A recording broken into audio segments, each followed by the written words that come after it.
Welcome back to another episode of the Armchair Pundits Podcast. And this week, as you can see, you've got myself, James, you've got Leon, you got Bevan, and you've got Lamont. How you guys doing? All good. All good, man. Very well. Very well. What's happening, gentlemen?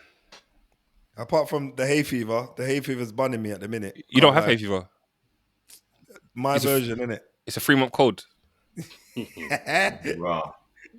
It's true though, bro. I've had hay fever for about 3 days, but I've been nursing a cold for about 3 months. So, Beckonese. but yeah, outside of that, man, it's been nice out. To be fair, a little bit of rain here and there just helps to kind of cool things down. But outside of that, we're all good, man. Okay, so this week we are going to chat about an elephant in the room over this summer holiday, something that has caused a bit of controversy, and that's the Club World Cup. We'll discuss our views on it, what we think of it in terms of is it something that should stay? Should it go back to the other format of doing it every December? And just how it's affected players, how it's going to affect, and how it may affect players going forward.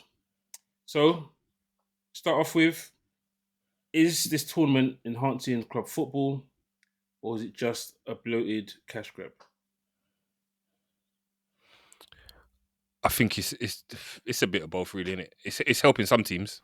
Mm-hmm. I think it's helping. You can see that like the Brazilian teams are taking it very seriously. But in terms of like how in Miami there, that kind of stinks as a cash grab, really. Oh, what they won? What that competition last year? I can't remember what it is that they won, but it does it kind of does stink of a cash grab, innit? I don't know who actually called for it. This kind of tournament, I know that like when it comes to this time of year, you want to see football and stuff like that, but I think it's one of those things where maybe in a couple of years' time it might get kind of more prestige. But at the moment, I'm doing it every 4 years though. That's the problem. Every four. Yeah, but every 4 years is what's going to give it the prestige, innit? But at the moment, I'm just like meh. I don't like that every 4 years. I know it allows you to have more clubs involved because hopefully you have a new set of people winning stuff. So it's a possibility of not having the same teams in it all the time. But I don't know. I liked the fact that if you won a Champions League, some people didn't. But I like the fact that if you won a Champions League, you got to go to a World Club Cup and see your team win that trophy.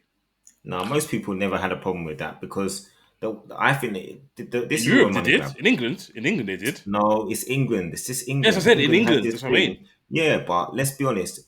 None of the teams that went and played that game, played that match, played a second string team. Everyone played their best team. Everyone wanted to win. Everyone celebrated winning the trophy. So regardless of whether the media or whoever it is, fans or whatever, complaining about this tournament, all the teams that have gone and played in it have gone on to try and win it.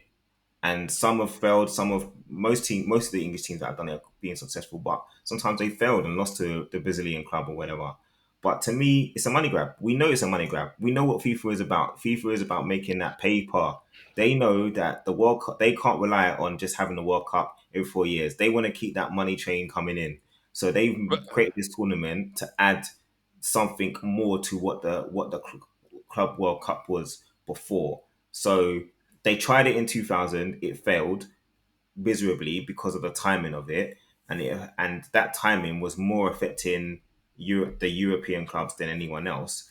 But I think this tournament, in a way, I think there's a place for it. I agree with you, James. I don't think the 4 years thing makes much sense because so much can happen in football in a 4 year stretch. Like a team that may have won a Champions League in 2022 might not even be in the same kind of form that they are or that they were at that point. And that's the perfect example is Chelsea, right? You got Salzburg. Salzburg are in this tournament. Make it make sense. Make it make sense. It doesn't. But let's be honest, all they've done is they've forced more European clubs into the tournament to make it more prestige. They've got quite a few South American clubs in there, the big names, the River Plates, the Bocas, and then you've got your Brazilian clubs, the Fluminenses, Botafogos. Like all of these teams have been forced in by these made up rules that FIFA have created to generate this But to be fair, Fluminense won the Copa de Libertadores 2 years No, ago. I know, but I'm saying the other teams that are in it The other ones. is based on historical performance, just like. Yeah. It's But flop. even with the European teams, they've based it on their ranking of UEFA coefficient yeah. performance over the last 5 years, and then you only allow 2 teams from each country. So teams who theoretically have performed better than other teams in Europe are not there because you're saying now it's limited to 2 from each country, which is why Salzburg are in there, which it makes sense. Well, it makes Salzburg no don't sense do how anything Man really. City are in it and Liverpool haven't been in it and they're not in it and But they won the league. But that's because but that's the thing. We're 1 year away. When they won the Champions League. But it should That's be the based. thing. But it should be based Same on as- current performance, not Right. No, That's the thing, though. It's not Lamont, it's and not, that's what I'm saying. They've made these rules up to fit whatever narrative they want to fit in, and then calling it this tournament. I actually think they were onto something. If they have made this a preseason tournament, the problem with calling it a preseason tournament is you take away some of that prestige. Second of all, it's not a preseason tournament for everyone. It's not. It's mate. only a preseason tournament for the European teams Yep. because the other countries who are playing in the world are literally having this mid-season. So Brazil is currently in their season. Flipping UAE can't be in it right now because it's too hot. So they're out of season right now. But Asia, all of these Americans and America. but they were mid-season. And it clashes with the Gold Cup as well. CONCACAF Gold Cup, yeah. So you've got clashes all over the gaff, and like we know what it is. We know it's a money grab. What would have served this tournament better is if it had been scheduled at a better time. Because let's be honest, the timing of it is pretty horrific. One, if you're mid-season, and if you're at the end of the season, because players literally haven't had no rest. They've gone into this. When would they schedule it for, though? That's what I was going to say. That's the thing. There is no ideal time because there's no point. There's no one's calendar is the same in the world. No one's footballing calendar or footballing season is the same. So you're going to have the problem no matter when you schedule it. There is no perfect time for it. Yeah. But if you just kept it as a smaller tournament that you had done, it wouldn't have been such a big problem. But you wanted to make this a 4-week thing, have 32 teams or whatever it is in there. $121 million. But you know, in a couple of years' time, it's going to be more teams. It's going to get bigger. They want World Cup. They want it to be a World Cup, essentially, isn't it? Yeah. Essentially, World Club Cup, innit? But in the World Club Cup, I don't know. Like, I might have watched the first one. Do I really care about the others? You might care about if your team's in it. I don't mind watching. I haven't watched every game, but I've seen 4-4. I've seen a 3-3. I've seen I'm saying 4-0. Like years ago, when it's like Barcelona playing Fluminense, I don't know if they played each other. Did you watch that game? Did people watch it? Did they really care? You might have watched the highlights. But you couldn't. Been on. To be fair, you couldn't. Because it was 2:00 in the morning. Yeah. Because often it was in South America, so we couldn't actually watch it. So the benefit of this at this stage is that some of them at 5:00, some of them at 8:00, some of them at 11:00. Like I think like I think there was a time when it was in like Japan and United were in it. Yeah. No, and like United fans may have watched it, but I don't know.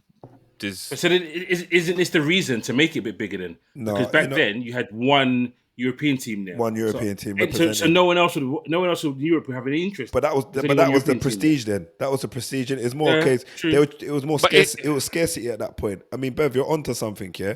I know you're saying about there's some games that might not be favourable. So if you're an avid football kind of fan. No, but it depends on what level of football. It depends on what level of football fan you are. I can tell you this for free though, yeah. If you're the type of football fan that really likes to watch good football, and then you're maybe at work and you think, oh no, the Club Cup's on. Let me just put it on quickly, and you lock into Bayern Munich versus Auckland City as your first game, and then you see 7-0 blood. 10, you know the next. 10. No. I'm saying you see 7-0. Oh, okay, right. yeah. That's Okay, when you've yeah. locked in. Okay, you're like, whoa, bro, you're going straight back off your lunch and Right. just gonna pick up the metro and keep it moving.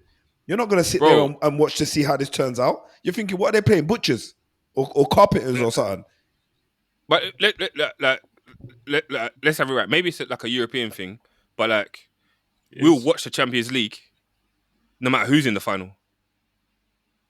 But Do you know what I mean? Yeah, Like, and that could be because we're more well versed in it, and the teams that get to the final are normally the better teams in Europe. But honestly, let's be honest, right? Of the Champions League, PSG were awesome. Yep. But didn't it take away from the spectacle of the final that it was such a battering? Yeah. Like it was almost like it was such a landslide victory. It was so one-sided. It took away the enjoyment of the game because it was so one-sided.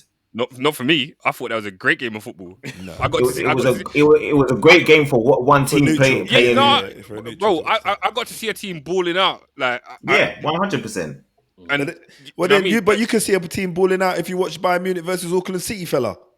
That's not the same though. You can. Benfica played Bayern today. You can't call Benfica. It's the first time Benfica beat Bayern. That's a good game. Bro. Well, you can't. I'm just saying you can't put Auckland City in the same breath as Inter Milan. That's a bit. Come on now. I mean, all right, but look, I think also what you got to consider as well is the timing. I think Leon touched on it. When's the best time? The time that they've done it now, it only suits certain countries. Yeah, that's what you guys got to look at as well.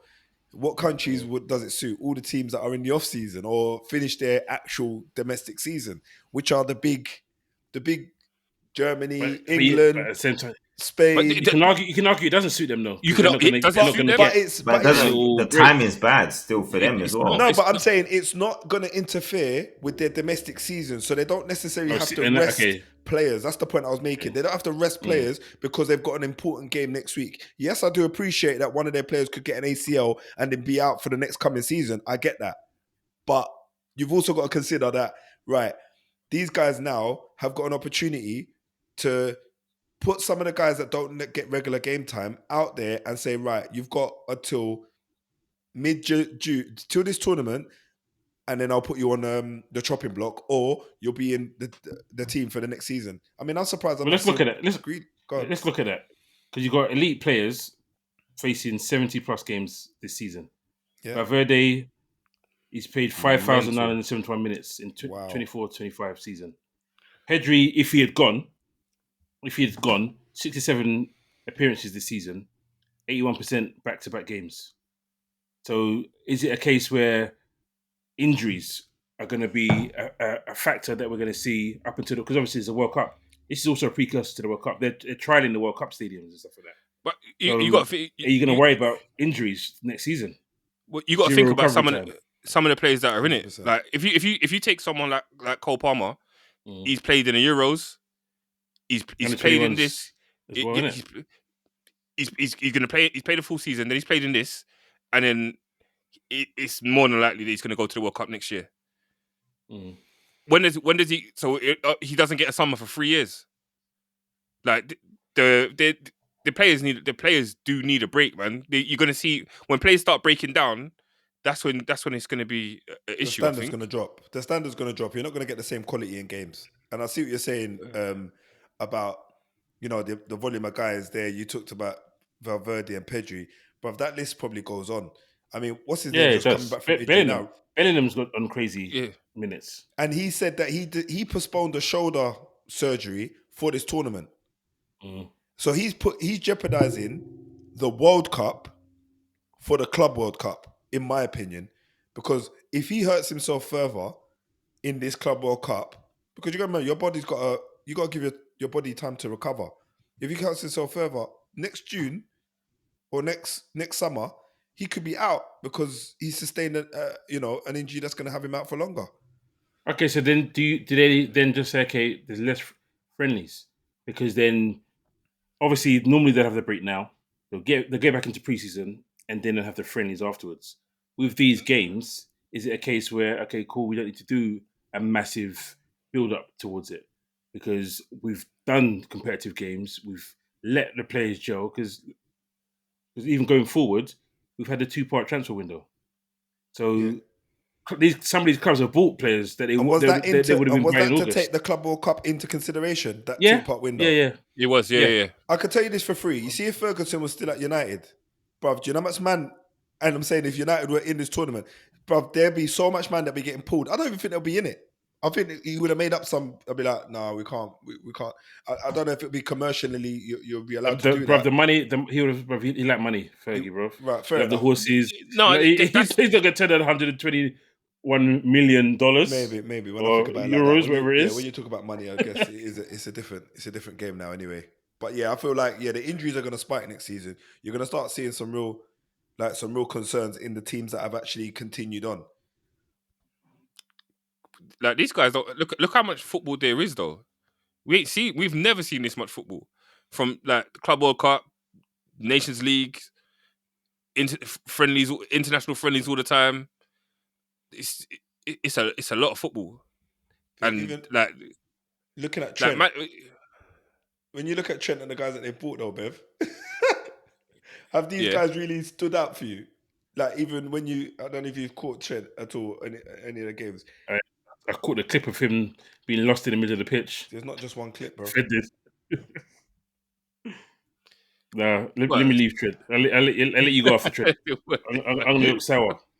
Let me carry on drinking my ice. Sorry, guys. Let man live in it. He's just joined. Let him acclimatise what's going on, man. He even have any proper training sessions. I had to just sign the thing. New manager to America. New manager who's new to the role himself. Got learning a language, even though he's been learning at home for a few months. Apparently, he's only been doing it for 3 weeks. He said, "Was it 3 weeks?" They said a couple of months. Fluent. He said a couple of months. Yeah, he's doing fluent. Good, mate. He's doing good. Another way of looking at it, there's new players, new youngsters that are potentially coming to Europe, and it's a good chance to look at them. Yeah. Real Madrid just signed Mascherano from River Plate. I've never seen him play. I've seen YouTube clips, and you think, how good is this guy going to be? So actually seeing him in the tournament, like, okay, that's a good prospect that Real Madrid are bringing. Even Estavio, I'm not looking forward to him playing for Chelsea. No, Estavio's like an absolute problem, mate. He's a problem. He's a problem. Chelsea got enough wingers as it is already. They have. So if they got competition in them positions, you know it's going to be problems over there.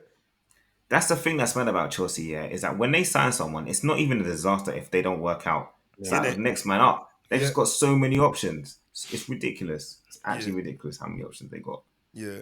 And they run more hits than misses, really. Like, maybe not hits to the point where you go... World class, but hits to the way you think, even if that player doesn't do great at Chelsea, they'll go somewhere else and be fine. Because you know that they've got the talent to do so. Mm. Okay.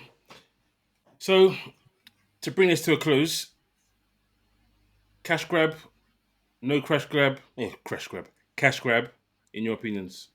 Bro, it's a cash grab, man. Yeah, it's a cash grab. 100%. And I'll be honest, if I was one of them teams, I'll be going to grab that cash too. Yeah. Let's be real. We'll be doing it. And another reason for European teams to pull for more South American players. Yeah. And maybe Saudi. The South Americans don't even mind because they're like, we need that paper, so we'll just keep producing these youngsters who haven't even developed as adults yet, and you can have them. Because you think how many South Americans go to all these different countries around the world because they need to make money to help their families and whatnot. Happens all the time, and they might not be ready for that move. But boy, it is what it is, man. The shop window's there. People got to take advantage, isn't it? It's a showcase for some of these players as well, because like I showed you guys earlier, you watch the Botafogo captain, the speech he gave the players before they went out and played PSG, that they had 1% chance of winning it. Yeah, and even earlier in the season we had 1% chance, and we got through. And they win it. And they beat PSG, which everyone... When I woke up in the morning, I was like, rah, Botafogo beat PSG. Did they have their 100% strongest team out? No. But they had a very good side out that knows how to play as a unit. Mm-hmm. So in that regards, I'm happy for teams like that to get an opportunity.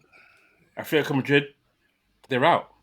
I guarantee you, their owner is fuming because they didn't expect to get knocked out in the group stages. Plus, he has to. So, it's an investment for them to go there as well, James. Yeah, exactly. They got to put everyone in digs. They got to do all of that. So their pre-season is now almost cut short. I mean, do they go on another pre-season after this, or was that it? No, they go on a break and then they come back mid-July.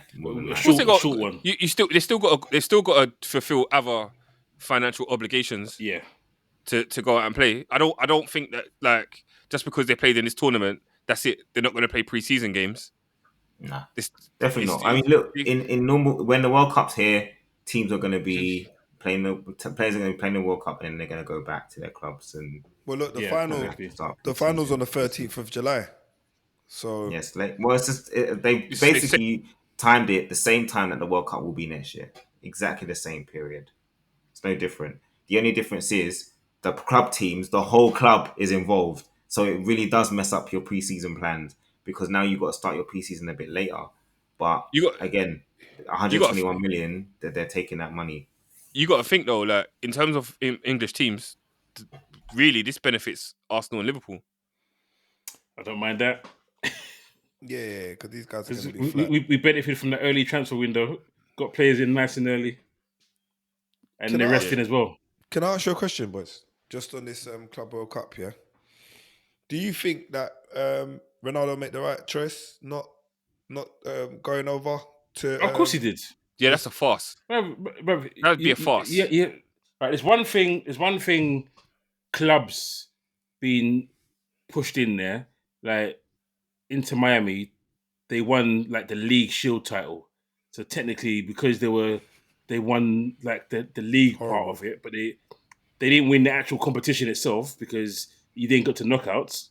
They allowed them to get in there, so Messi got in there. But for Ronaldo to get traded or transferred from one team to another team just to play in it, I'm happy that he said no. Because his legacy could have been tarnished if he had said, okay, you know what, I want to be in this. So let me transfer to you on loan and then go back afterwards. He made the right choice. For his legacy, he made the right choice. Well, Messi's living his best life over there, innit? Yeah, but for the difference was his club went there, innit? He didn't have to move.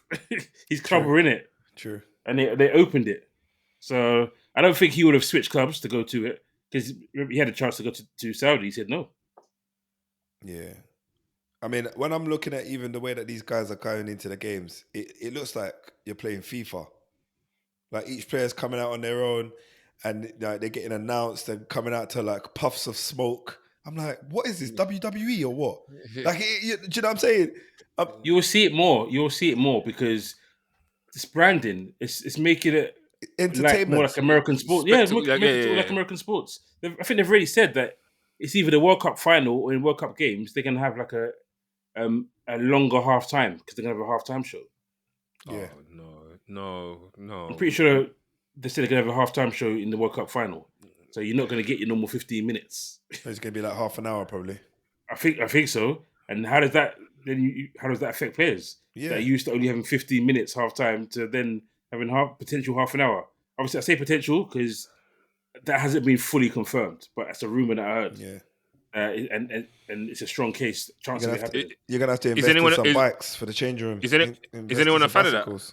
No. Is anyone a fan of half? If you're gonna do it, fit it in your 15 minutes or max 20. Max 20, because you can get away with an extra 5 minutes. But you've got to take stuff off the pitch. How are you gonna do that in 15 minutes and then for them to perform, especially in the middle of the pitch?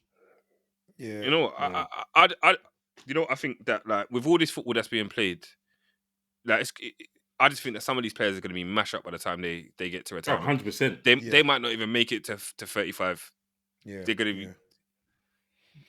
But at the same time, with all the money in the game, managers and clubs need to learn to rotate.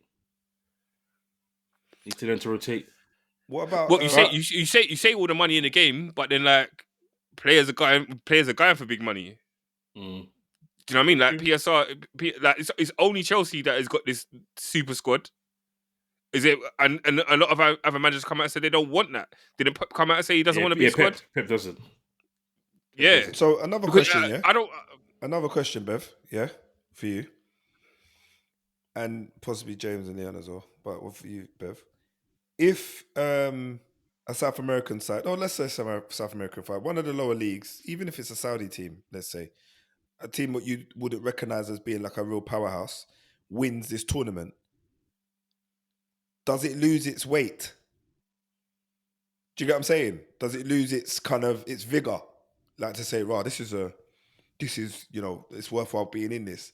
Or does it need to be one of the big European clubs that need to go in, dominate, win, just clean it up, and then everyone's like, oh, is it just one of them? It's one of them tournaments that we're just here to be like, part of the furniture, really.